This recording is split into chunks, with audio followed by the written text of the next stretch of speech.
students, now we are going to continue with the basis in PHP. So in this class now we are going to see what are the basic syntax that are available in PHP. So clear with the topics that are previously discussed, what are the types of array, function, variables, everything we have discussed in the previous part.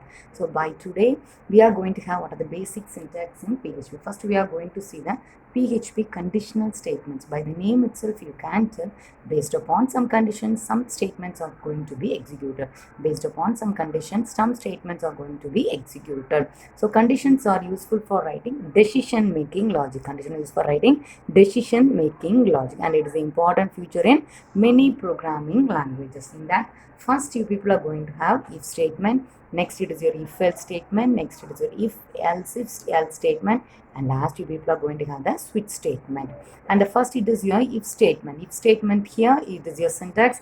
If based upon this condition some part will be executed for you, some part will be executed. If this condition is true, this part will be executed. Okay, if what is the condition that is given is false, means what it will be happening? Yes, that for that only people are given if else.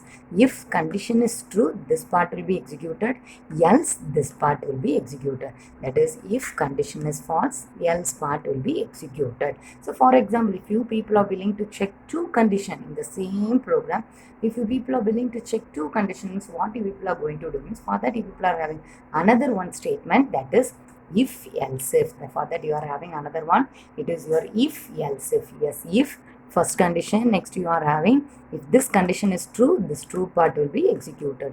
Again, if this condition, first condition is false, what it will be happening? In the else part you will be going to check another one condition, that is your second condition. The second condition is true, means this part will be executed, else this last part will be executed, else this last part will be executed. So this is the case with the if else. Okay, so for example, if you people are going to write a long program, means using this if statement will be somewhat complicated for you. So using this if statement will be somewhat complicated. So to avoid this situation or to overcome this situation, what you people are having means you are having the switch statement. You are having the switch statement. So here this is the syntax for switch statement. Switch, yes, L, the variable you people are passing. Based upon this n, the needed line code are to be executed. Okay, if n is equal to label 1, means this line will be executed, otherwise case label 2 will be executed, otherwise 3. Based upon that condition the remaining part will be executed. So none of them matches, means what will be happening? The default part will be executed. If none of them matches, means the default will be executed. So in this switch you people are having mainly 3-4 keywords. The first one, it is your switch, next one it is your case, and next one it is your default, and another one it is your break. So these are the 4 keywords that are available under switch. So clear with the conditional statement. Next we can move on to the next one. It is your looping structure. Next it is your loop. Yes, next we are going to have the looping structure. Looping means what? Loop means something is going to be repeated, that it is called as your iteration logic. Similarly, this concept is also an important feature in many programming languages. So looping are implemented by means of 4 concepts. Okay, first it is your for loop, next it is your for each loop, next it is your while loop, and the next one it is your do while loop. So for each loop is an important concept, or only concept that is available in PHP only, and it is mainly used in array in PHP. Okay, for each loop concept is used in arrays in PHP, and this concept is only available in PHP alone. First you people are going to have the for. So this is your syntax. If you people know the how many times it is going to be repeated in advance, earlier you people know how many times the set of statements is going to be executed, means you people can use for. This is your syntax. For init count, test condition, that is a text condition. Next you will be having the increment. Next, based upon this code will be executed for you. So here first you will be having the initialization, next you will be having the test condition will be checked here, next you will be having the incremented. Okay, next you people are going to have the for each. Yes, I told you this is available only in PHP, and what's only for arrays. Yes, see here, for each array has some value. You have to give the array name and you have to give the value. Based upon this code will be executed for you. Next you people are going to have while loop. While loop means here it is a simple iteration logic. While if the condition is true, this part is executed, the coding part is to be executed. If the condition is true, it will be entering to this code. If the condition is false, automatically it will be coming outside. The control will be transferred to here. Otherwise, the control will be moved to the next line. So clear? This is your while loop. So while loop means it is also called as your entry control loop. While is also called as your entry control loop. Why it is called as entry control loop? Before entering inside this coding, this condition is checked. So it is called as your entry control loop. Okay, why it is called as your entry control loop. Next you people are going to have the next one. It is your do while loop. Next it is your do while loop. Do, the coding will be executed, then only the condition is checked. At last only the condition is checked. So if the condition is true means this coding will be repeated again and again. If the condition is false, automatically it will be moving, the control will be moving on and going on. Okay, wow? So since this condition is checked at the last, it is called as your exit control loop. It is called as your exit control loop. Clear? So before checking this condition, this part is executed at least once. So this is the main difference between while and do while. Next, you people are going to have the forms and files in PHP. Forms and files in PHP. What do you mean by form?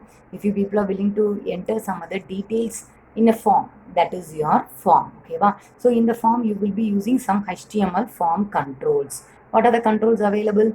Text input, buttons, checkbox. Text input means text area, button, submit button, reset button, and cancel button. Next, you people are going to have the checkbox. Checkbox means here you people can select more than one value. It is your checkbox. Next, you people are having the radio button. Here, this button you have to select at least only one at a time. It will be selected. Next, you people are having file. For example, if people are going to willing to select any other file in local machine, you people have to use this file. Next, it is your form tag. It is an important for tag in PHP. Next, you people have form handling. What are the basic form handling? The first, it is your post method. Next, it is your get method. Post method means it is going to give the request. It is going to post some request to the server. Get method, if something input data is passing to the server through the post method means it is your get method. Okay, wow? And next you people are going to have the next one. It is your PHP form validation. Validation, by the name itself you can tell you people are going to check the form whether there is any error or correction in the form. You people are going to check it here. So yes, here you will be having two types of validation, that is your client side validation and the next one it is your server side validation. Client side, the system in which you people are sitting, it is your client. The checking is to be done in that system, it is your client side. Server side, it is at your remote end. After submitting, what else checking are done at the remote machine, that is your server side validation. The client side scripts are JavaScript. Programming that is used in the server side are PHP, ASP and JSP. Okay, ma'am. Next we can have the next one. It is your files in PHP. So totally how many you people are having? 6. You people are having 6. First one, it is your PHP open. Open a file. How to open a file? So the file must be already existing. So this is your F open. So here you will be having two, inside the bracket you will be having two parameters, that is your file name, why you people are opening the file, whether to read or to write, that one you people have to mention. This is your syntax. File object, that is your file name. Variable must begin with a dollar symbol, so only it is given here and it is implemented by equal to symbol. Okay, wow? F open, it's your function name. Here you have to specify the file name, whether it is read or write mode. Read or write mode. If the file doesn't exist means you have to display this message or die error message. This is your error message. Next, people are having a read a file. Read a file means the syntax is given here. Fread, which file you people are going to read, and the file says along with the file name. It is your fread. Next, you people are going to have close. Close means already opened file will be closed. Okay, so it is your closed, and here you will be specifying the file object. And next, you people are having PHP write a file. Write a file, opened file, something you people are going to write here. Yes, write. This is a file that you have opened, and the text you people are going to write. And next, you people are having appending, already written one. If you are going to have any correction means you have to use this one. The syntax is given below. Okay, ma'am. File put content, file data mode and context. Next, you people are going to have the next one. It is your file upload.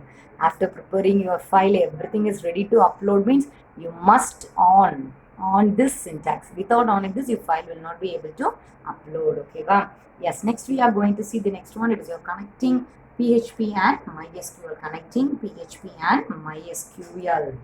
Yes, for the connection purpose, you will be having this syntax MySQL connect. So connect, you must have the server name, username.